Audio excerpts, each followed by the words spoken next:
To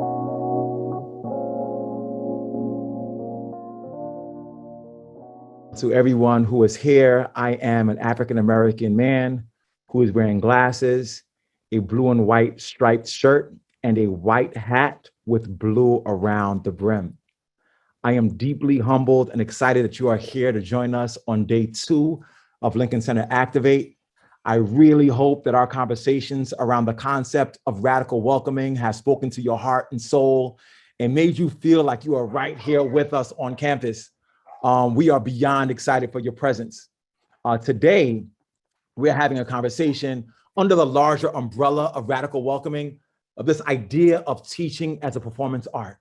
And as I thought about this concept, this idea, this notion that to teach is to be able to perform, to present, to speak to an audience, to call forth something in them that no longer exists, to allow them to be able to go into another world with you, I could not think of another individual that would be more appropriate to engage in this conversation with than my good friend and brilliant actor, Derek Luke. So D, you there?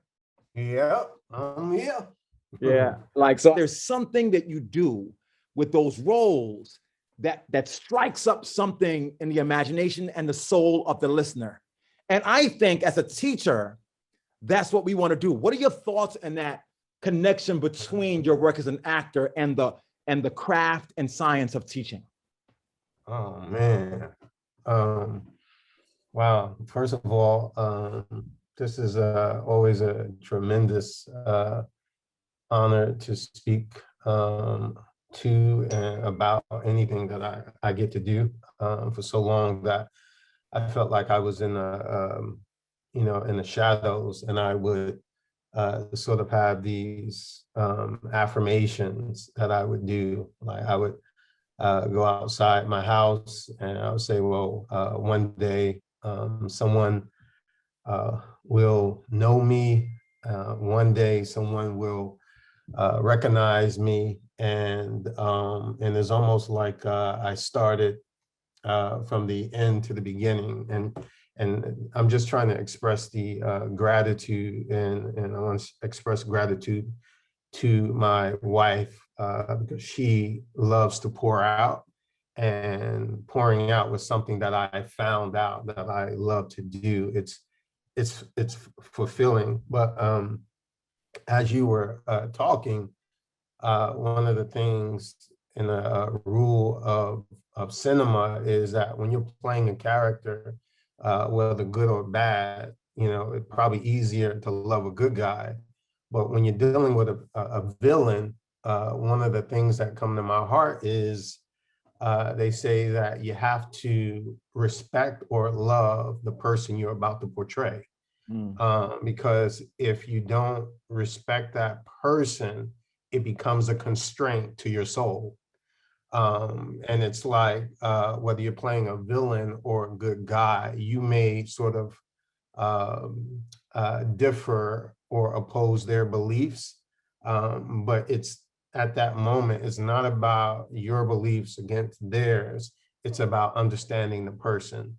And if you're willing and you're, sort of obedient to that rule, then I believe that for me, that allows the character access, almost like screen sharing when you're on like a computer, and if you have a virus, you go to Apple and they go like, they try to troubleshoot, but then they're like, if you give me your code, I'll come into your screen and sort of I'll activate all the things things that you can't see, because it's funny, sometimes art can be linear because you're looking from the outside. But when you look from the inside, that's allowing access. So coming on screen, one of the things that I love about many actors that I enjoy is that they gave access to their characters. And then I found out when you give access, then you're allowing truth. And it doesn't matter what stage you're on, I believe that there's always room for truth. Man, there's so much you've said that I want to decode and bring to our educators who are watching us. You know, the first is that every character has good in it, and you have to find something about that character that you love. And I always say this to teachers when they engage with young people, that we all come into the classroom based on our experiences with people and in life, and we all have downloaded preconceptions or stereotypes about young people into our psyche, just by virtue of our existence. And our work as a teacher is not to deny all the things that we bring to it, but rather to find something in that young person to love, right? So even if it's a bad character, right? The notion that there are no such thing as bad characters, because as an actor, for me to be able to reach the depth of that character, I have to find something to love. I think it's at the anchor of teaching. Like, good teaching is finding something to love in all the young people. So like, that struck me in a really powerful way about what you said. And, you know, I also love what you said about you saying out loud to yourself what you wanted to become as you walked into becoming it. And when I think about teaching and the performance of teaching, I think teachers oftentimes erase away the soul of their craft, right? Like, how often do teachers say, I'm about to walk into that classroom to transform a life today? Like, I am going to be the most impactful person in the world. I am going to allow those young folks to love this work of art, to love this content area in ways they couldn't before. And as an actor, the fact that you download these affirming things into who you are before you walk into a scene, I would argue that good teachers must download all those things that are loving and affirming about the craft of teaching before they go and engage with young people, because otherwise they're walking in with their preconceptions about what they need to do, about their preconceptions of young people. So first, you give your teacher affirmations so that when you walk onto the stage that is the classroom, you embody the best of who you are, the way you embody the best of who you are when you walk across that stage. Ooh, wow, that's fire. That's fire. Wow. Yeah.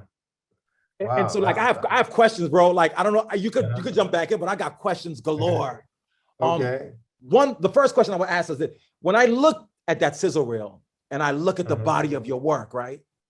I know they weren't written the way you performed them. Like, I know that Booby sharing that tear was not written into this thing. I know that the little shudder in the shoulder as the police officers came to showcase the fear, like, that couldn't have been written into the script. Can you talk to us about how you enact or how the relationship you have with the script and how that varies or is similar to what you perform on screen? Yeah. Wow. I I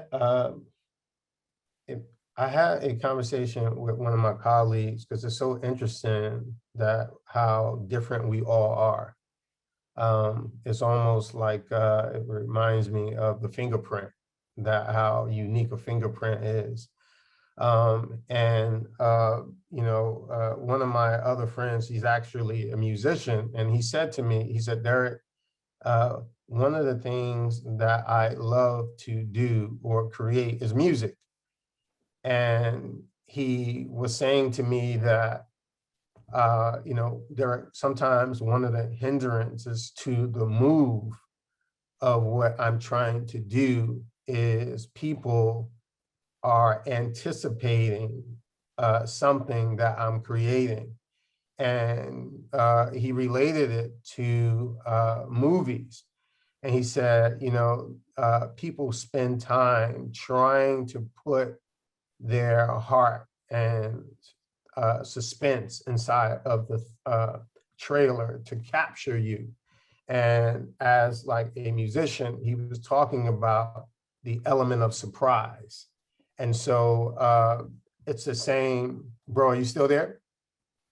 Oh, I'm here. I'm here for sure. Oh, yeah. So he was talking about like the element of surprise, and it so triggered things in me is that many times when I walk on set, I'm familiar with the words, but a lot of times the words don't become familiar until I'm on the set. Mm. And it's like dialogue could be like math, is that you know it a certain way, but the way you know it may not be the way it goes. I'm gonna time Because you out because that was just such a bar. I got to stop from educating. First of all, two things just happened, and I want all our teachers to understand this. Right, as Derek was talking, and I was so into the conversation, you know what happened? My laptop stopped charging, and a thing glowed on my screen and says, like, your computer is about to shut off. And so I turned, so like in situ, I turned it off. I plugged into the wall. There was no power out of that outlet. I grabbed my laptop. I ran into the kitchen, which is where I am now. You said, bro, are you still there? I said, yeah, I'm here because I'm still listening. I plugged in and voila. And let me tell you why that was important to share. It's exactly what you're talking about. When you were like, the script is there. And then when you get on set, there's that element of surprise, or like the information is there, but then you got to flow. Because guess what? Like performing art, at the essence of teaching is nimbleness. At the essence of teaching is being able to like have that lesson plan already done, kind of like that script is already written. And then when you get on set, be willing to depart from that lesson plan or be willing to be nimble. And here's the thing, if you don't know how to be nimble, you can't perform. Like if I didn't know how to be nimble in this moment, that would have been the end of the Lincoln Center live stream, right? And like, and so, like acting, teaching is about being prepared, knowing the script through and through. And then when the situation dictates that you let go of the script and you grab the laptop and run from the living room to the kitchen, then you can do that, right? And I think like talk to us about nimbleness, bro. Talk to us about, having in your mind the way you want it to go and then having to let go. Like, talk to us about that. Yeah. Well, it started on my yes. Okay. Can you wait a second? No. All right. Thank you. I'll be right there. Speaking of nimbleness. Man, where was I? So your question was one more time. My apologies. No, it was about how do we prepare ourselves to be nimble, right? Like how do we prepare ourselves to be flexible? How do we prepare ourselves to be in the moment? Because we know if we can't do those things, we can't teach and we can't act. Yeah. Well, one of the things that I learned from my first movie role job, with Mr. Denzel Washington, is that traditionally before you go on set or you're about to shoot, we have a rehearsal. And when you're doing your rehearsal, you have in these walkthroughs, or we call it blockings. And one of the things that I remember Denzel making sure is that I had an understanding of the character, but he did not sort of make me try to prove myself in the space. My takeaway and why I love him as a director is that he wanted to make sure that I was confident in the understanding and that the understanding would do the acting. And that, and then the other element to it is that, see, I have my job as an actor, but there's another group of guys called the cinematographer, the lighting, the electric. And when I walked on set, what was interesting is that he said, show me, or let's run through the words. And when we ran through the words began to take its course. It began to put me in a chair, in a seat, in a window. And what happened with Mr. Washington, now I only had 3 one-liners before my first movie. So I had never played the lead. I had never been, on the set to that magnitude. But what I realized is that he was building confidence and trust in my instinct to perform. And when he would invite me, I would run through it, just filling the room. But to his, to his vantage point is that he never allowed my tone to be a disadvantage. He let my tone be an advantage. And so how that connects to being nimble is that before you can get someone to be free, you have to first free them up. And a lot of times, as actors, you come to set and sometimes your other colleague may not be free, or your director may not be free. But it's our job as actors, as collaborators, to be free, because if you're not free, it becomes a constraint to your art. And because one of the things you have to be ready for in the notion of nimble is that on my first audition with Mr. Washington, I walked in and I had something in my hand. I had a prop, and he said something, and after he said something, he began to read me or begin to audition me. But what he began to do was off script. And so what I realized is that what was on the page had little to do with what will end up on the stage. And he began to talk to me in character. So in my heart, I says, oh, I think I need to start being Antoine right now. And so I told myself, if you walk in that room and you just want to meet Mr. Washington, just go in there and say hi. But if you're there to prove that you are the authentic actor, then be yourself the moment you walked in that room. So when I walked in the room, the audition began. Now, what's crazy about that is that traditionally, audition comes in, you walk in the audition and you say your name, you say your character, and you do all that. All he did was say, hi, I'm Denzel. And I'm like, I said, I know that. And he says, well, I have to take it like not everybody knows. And I was like, oh man, this dude is like, this cat got mad swag. So I said, so right after that, he starts asking me, and it was from that question, then we went inside of the script. So it's like he built a stage before we got on the stage. And it created this confidence or this nimble. And so that translated into what I did. I walked on set every scene expecting a magic. You know what I mean? Yeah, man. So much. No, land. Because you're just giving me so many nuggets to chew on.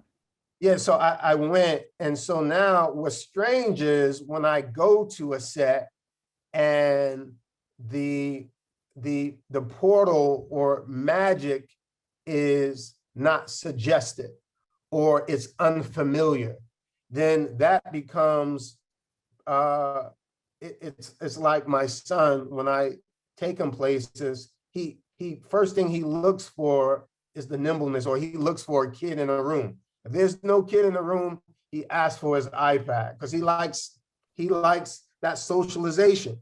And what happens is when you're on set, you're looking for that socialization. Yeah. You're looking for, and you're looking for the permission for freedom, right? And I want to bring this to the kids. Yeah. The kids enter into a classroom looking for permission to be free, because the freedom is the precursor to their learning.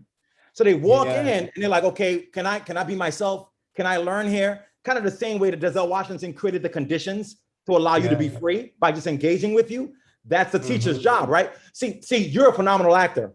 But what Denzel Washington did was he created the conditions to allow you to be free enough to allow the best of you to emerge, right? If it's teaching and learning, if we are, it's a performance art, but we are the directors of the learning that will happen on this cinema that is the classroom. And so our responsibility, like Denzel did for you, is to create the conditions to allow you to find your freedom to be yourself. Because once we create that context, then the phenomenal actor emerges. Folks oftentimes say that when the when the student is ready, the teacher will emerge. And what but it's not that when the student is ready, is when the teacher becomes a student of the students that they emerge as a true teacher, right? It's when you study the student enough to recognize, wait, they need to be free to be able to be their best self. How do I create those conditions? And so that was one thing you said that was striking. The other thing that you said was, I don't know if you noticed that you said this, but you said, because what was on the page was very different than what was needed on the stage. Man, listen. So the teachers, so what is on that lesson plan is not what's necessary to be able to touch the soul when you are on that stage that is the classroom, right? Now you need the stage, you need the script, but the page has nothing to do with the stage. The page informs the stage. Yeah. But if I stay stuck to what's on the page, I can't do what I need to do on that stage. You know what I mean? Yeah. And so like that struck me as a nugget of truth for our teachers as well. And then the final one was under the theme of this conference, which I hope everybody understands, is this idea of radical welcoming. At the end of the day, what the director did for you on a set that allowed you to be your best self, that allowed you to feel free, is to make you feel welcome. Right? That kid from Jersey is welcome as an actor. Right? That kid from that background is welcome to be what they envision themselves to do. And so for me, we begin with creating an environment of radical welcoming. Wow. Then we create the conditions to allow someone to feel free in that welcome space. Then that gives them permission to be nimble. And that then creates the magic that is good acting, or the magic that is good teaching and learning. Wow. Wow. Wow. Wow. Yeah. I mean, I've told you before, but what came to my heart is the time when, you know, I was on the stage and I was, you know, projecting, and I was doing the script, but you know, Denzel gave me a note, and his note was, you know, like the song, you need to clear your throat, but he was like, he said, you know, you need to take it to the bricks. And I was just like, first I was shocked that he knew my hometown lingo. He knew, like, well, let's explain this to the people who are listening.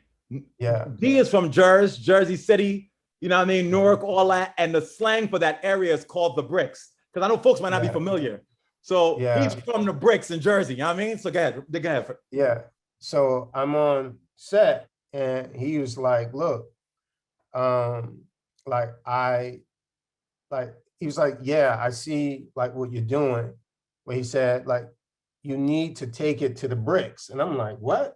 And when he did it, it was almost like a split screen where my whole shield was shattered, because that statement shifted my paradigm. And let me tell you about that statement. When I first left Jersey to go to LA, I was told that, and sometimes you're told this in acting school, is to put you on the shelf so you can become somebody else. But the issue with that putting you on the shelf is that you also have to know when to take it off. And one of the things that I took off is that my type, when I first went to LA, even though I loved Sidney Poitier and Denzel Washington, and those guys sort of set a artistic goal in my heart, because, you know, I was more street when I arrived. They were like, well, the only parts they have for you is gangsters and this and that and this. And I was just like, well, that's not really what I want to be limited to. I want to explore. So I realized that, you know, sometimes people will do what you give them. So I put me on the shelf. And so when I was on set, Denzel invited me back off the shelf. Woo. And so when he said, take it to the bricks, I'm thinking like, bro, you know, I'm acting, I'm portraying this guy. And he says, yeah, but it's through you.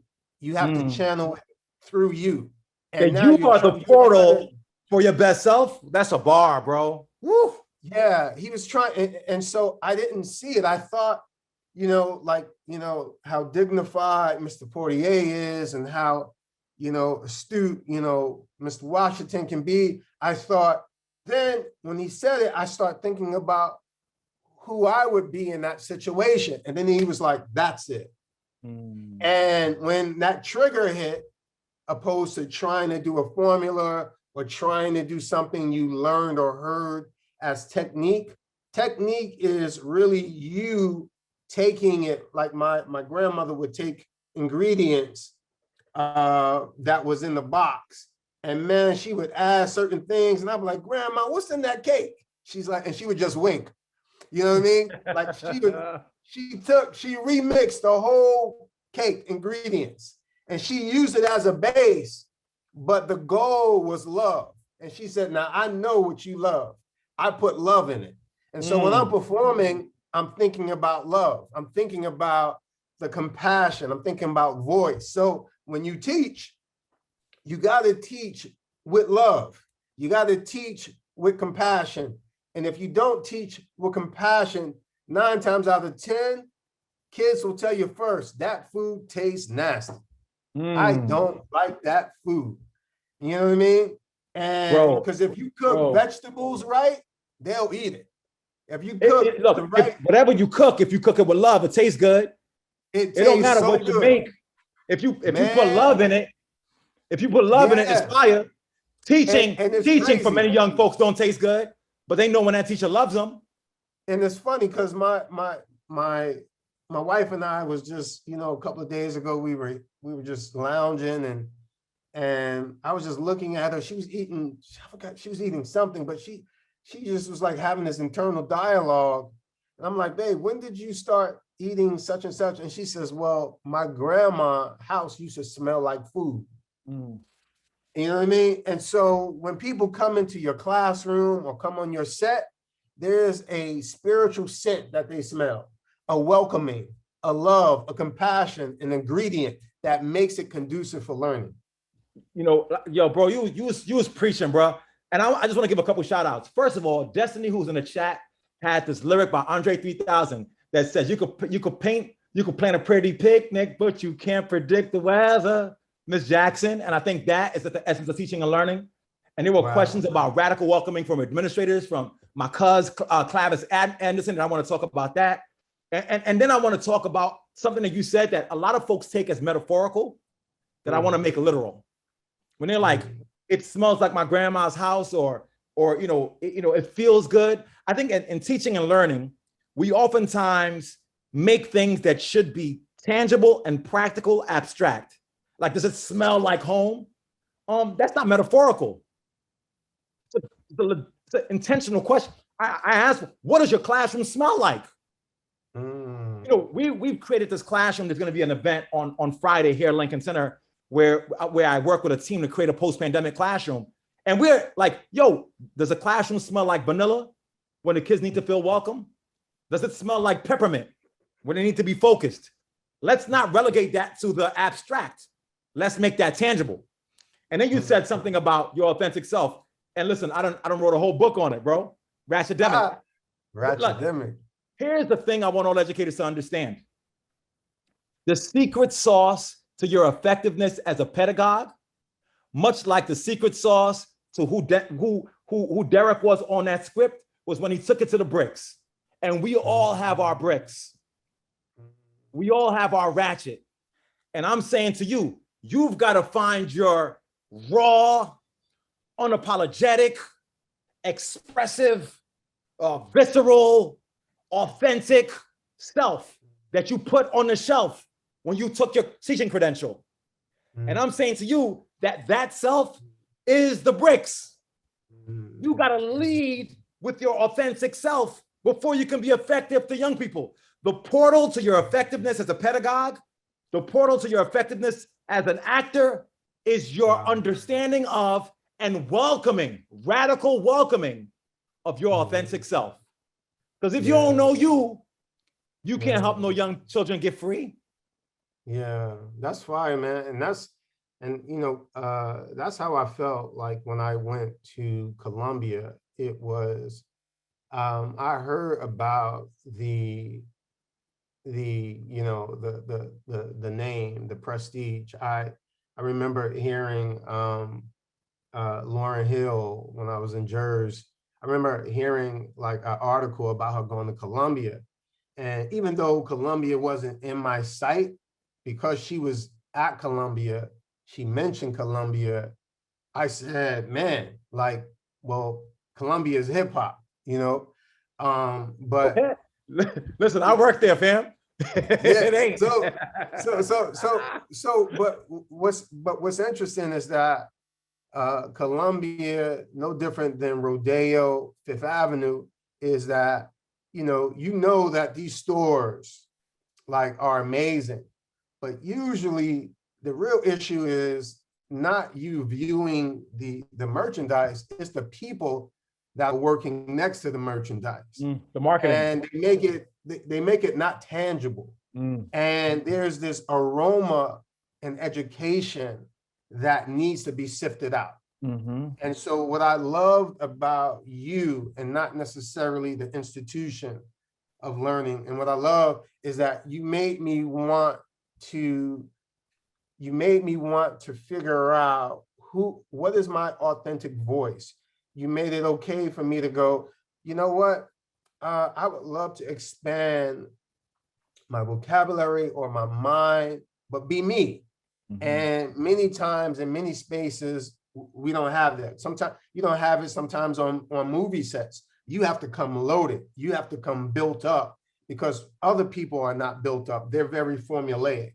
They stressed out. And so that's what I love about you and about your work. And even the people here at Lincoln Center is that is transformative. And I remember being at an event, and I think it was Lord Finesse, the DJ. I heard him, I was standing next to him in earshot, and he almost had a moment. And he was like, man, yo, we ain't had this. And it was almost like a shell was coming off, going like, man, if I had this.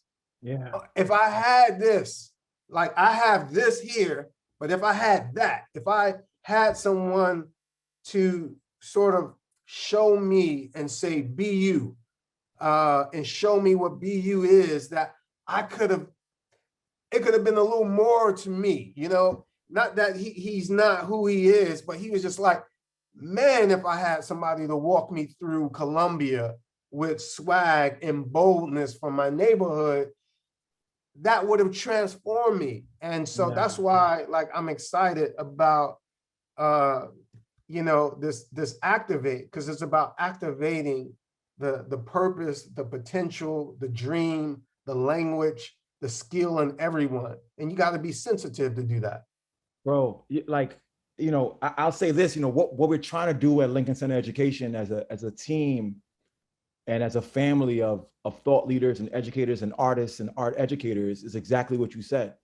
You know, when Lord Finesse was like, so what happened, folks who are listening, is that, you know, Lord Finesse, he's an established DJ in hip hop, and we brought him to Columbia University to perform for a bunch of young people who are from inner city areas, but we brought them onto the campus so they could see themselves on that campus. And what Lincoln Center is doing and Lincoln Center Education is doing is really trying to break down the walls between the community, the arts, and education. And to say that this institution is going to use its power to break down the barriers to allow more of those Lord Finesse moments to happen. And to bring that to the classroom, I love what you said about Rodeo Drive or all these institutions. I want us all to understand it's marketing. I want y'all to understand. When they say, oh, that school is so great, and that institution is so phenomenal, that store is so awesome, it's marketing. All that's happened is that somebody convinced the world that those folks were special. Do you know where real gifts lie? Do you know where real excellence exists? In urban communities with Black and brown young people who've been told for a long time they're less than. When we sit with those young folks and engage in conversations with them, they are the Rodeo Drives. They are the Ivy League. They are the new beginning. And our work, educators, is to help them to see the gift of who they are and then work to brand them as the excellence that exists within them. You know what I mean? But D, I wanna shift gears just a little bit, man, because you know a lot of folks are unaware of your relationship to education. What you've been doing over the last 6 years, 7 years in education. You got that hat on your head. Talk to us about Derek Luke, the teacher, and the work you've been doing in that realm. Oh man. It's like this quote that, I got. It was by, it wasn't necessarily by invitation, but by revelation, meaning like, I really didn't think that I had anything to say to those, kids. I don't know, like talking to teenagers, or it was just like, I don't know if it was scary or just uncomfortable. But no, teenagers are scary. Let's be straight up. Yeah. And so but one of the things that I love is on and off screen, I love to inspire. And what I realize is that life is a performance. And sometimes you don't know what you know until you know. And when I was talking with the kids, I realized that all the work that I had done was a platform for me to exchange of dialogue.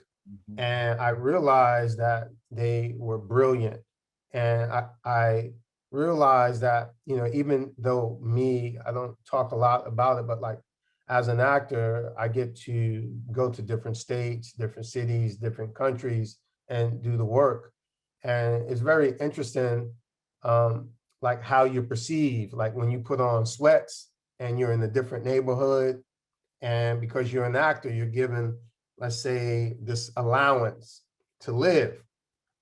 But at first, they don't see sometimes me, they see this man of color wearing a hoodie and, or walking down the street, and I see people shifting.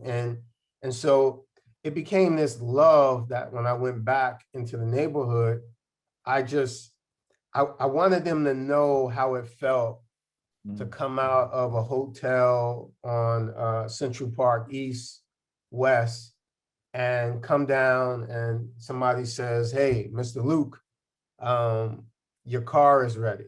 Or, "Mr. Luke, your caravan is waiting for you." And it's surreal because this was the same street I walked down and I would never go in there. It was like Columbia. I would never walk in Columbia. I knew what it was. I knew what it represented, but I never would go in there. And that was problematic, I found out later on. And there's young people that would never go in there unless you, Chris, was there. There were some people that would never go maybe to Hollywood, maybe until some of my colleagues and myself was there. So what I found out was that when I was in the class, that they had the curriculum, they had the education, but some of them didn't have the life skills. And so I wanted to make sure to share what transformed me can also transform you. And, and I'm like, well, here's my brand, but let me show you my logo. And so being in class, that's a bar. You know what I mean? A bar. Yeah. So like, being in class, I got more out of it, maybe than them, because I realized that had I even gone back as without getting emotional, had I gone back as a student, I wish that I could have use everything that was available to me to channel, who I am.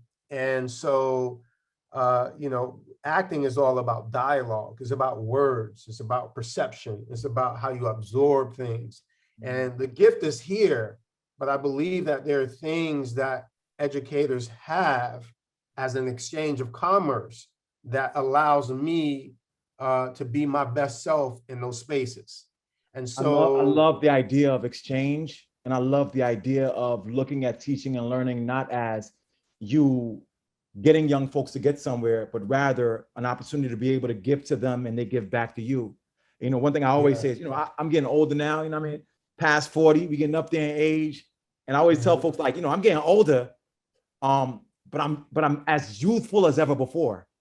That makes sense. I feel like chronologically I'm getting up there, but my swag's still intact. You know what I mean? And people are like, yo, why is that the case? And it's the case because I am always consistently in relationship with young people, right? It's almost like that youthful exuberance is currency that you receive when you are humble enough to receive it from young people.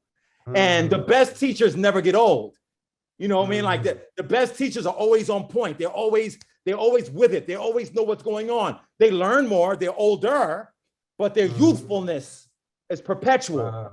And I think that good teaching and learning, secret, y'all, good teaching and learning is the fountain of youth. You know what I mean?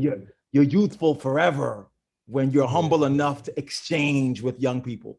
And I love when you said that. And then what you described that I didn't even think about before was when you were like, when I come out that hotel at Central Park East and I was just there with my sweats and they ignored me. But when I showed up and they knew it was Derek Luke, they were like, sir, your car is ready. And sir, your this is ready. But what you were describing, Derek, is that's radical welcoming.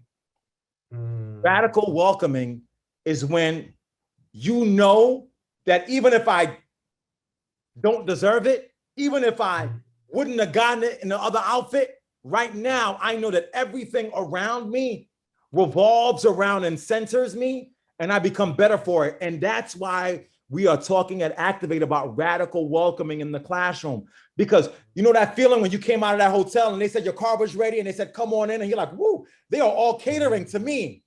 That's what young folks need in classrooms, radical welcoming.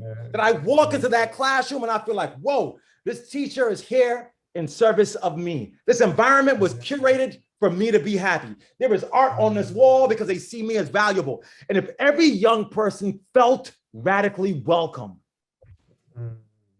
Wow, that's fire. That's when they become their best selves. We transform society by creating classrooms where young people feel radically welcome. Amen. That's currency right there. Yeah. That's good. Yeah, that's Amen. fire, man. Wow. Who's that? I hear a voice. Me. I hear That's a voice. Sophia. Is that my sister Soph? Go, babe. Oh man, sis. Oh man, sis. So I'm gonna lay this out because you laid it out. I'm gonna lay this out because you laid it out. So my sister Sophia, who's the partner to my good brother Derek, was helping us set up this whole event, and she went into the hospital earlier today, and so that's why we're doing a lot of back and forth. And she made me promise not to share. That was what was the case, so we wouldn't detract from this conversation. But then she came in from the hospital, which means so much to me. And sis, know that you are radically welcome in this space, hospital gown and all. But are there any words you want to share to the 100+ people who are engaging with us today? Yes, sir. Thank you so much, brother. And just thank you guys. I didn't want to share anything, like my bro said, I shifted over, but we were thinking about everybody last night, and we're spending time, like a good hour or so, just praying for everybody that, wherever you feel like empty or broken or like you want to give up, that the beautiful thing about being a pedagogue is your heart, and that heart is the art, and keeping it unplugged, and that every unclogged from I'm in here for gallstones. And, you know, what are the gallstones of the heart? You know, unforgiveness or post-traumatic syndrome in your heart from an argument you got into last year with a student. And how can you, you know, carry in that guilt even now? Like, those are gallstones to the heart, and that you are necessary. You're necessary. Like, we need who every one of you carry a special DNA. Wow. From I think she, Yeah, we losing sis for reception, but later. boy, she giving a word this morning. Just to keep your heart, and that we love you guys, and that, you know, the wonderful thing about Denzel is that he made Derek feel like he was loved, appreciated, honored, respected, and welcome. And Derek did some of his best work on that platform. So just thank you guys, and I love you. And I know I'm probably breaking up and all, but I love you. We love you. We need you. I need you. Listen, you know, we got 3 minutes to go on this thing. And so I want to close out here, and I want to share this with everybody who's listening on Lincoln Center Activate. You know, Derek's here, and Sophia here is here, and I'm here, you know, in my work with Lincoln Center, because we truly, from the depths of our soul, believe in the radical possibilities of transforming education through this concept of radical welcoming. We truly believe that what we can do with Lincoln Center Activate is activate truth and light and reimagine the possibilities. And we lay ourselves bare, right? Running from my living room to my kitchen, and Emmanuel in the background, and Sophia from the hospital room. And I want you to know that all of those things are what we want us to understand, that we are being ratchetdemic. We're being raw and honest and unpolished. The Lincoln Center conversation doesn't have to be that we're all buttoned up, that we're not, like, it is about a radical truth, a radical vulnerability, a radical welcoming, radical possibility for the sake of transforming education through the arts. And we don't just talk it, we are living this. So thank you, Sophia. And Derek, you are the star of the show right now, man. We got a minute and a few seconds to go. What are the final words that you want to share with the educators and the artists and the art educators and the actors who've joined us today? Oh man, shoot.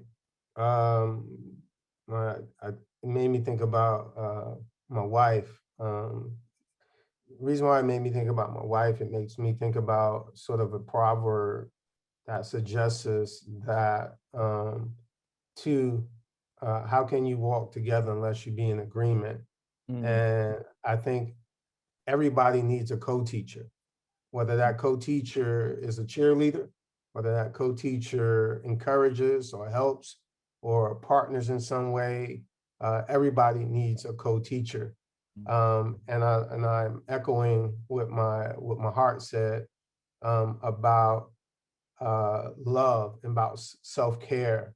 And even as an actor, no matter how gifted or talented I've been around different actors, is that when a person is congested with the past, and the past means holding on or like holding on to the past and to the now, it becomes a hindrance to your flow. You know what I mean? So what I want to encourage as a teacher, whether you're Black, white, Asian, Jewish, Latin, is that teaching is a calling. And what you do with that calling is you allow and you add the heart and the art and the love to it. It's a mix. It's an ingredient. And then you put that ingredient or that grout on your plan, and I guarantee you that becomes edible for those kids. And so I'm honored because you guys are the place where kids will spend a lot of their sanity. So in order for them to be sane, you have to be sane. Yeah. And that's a period.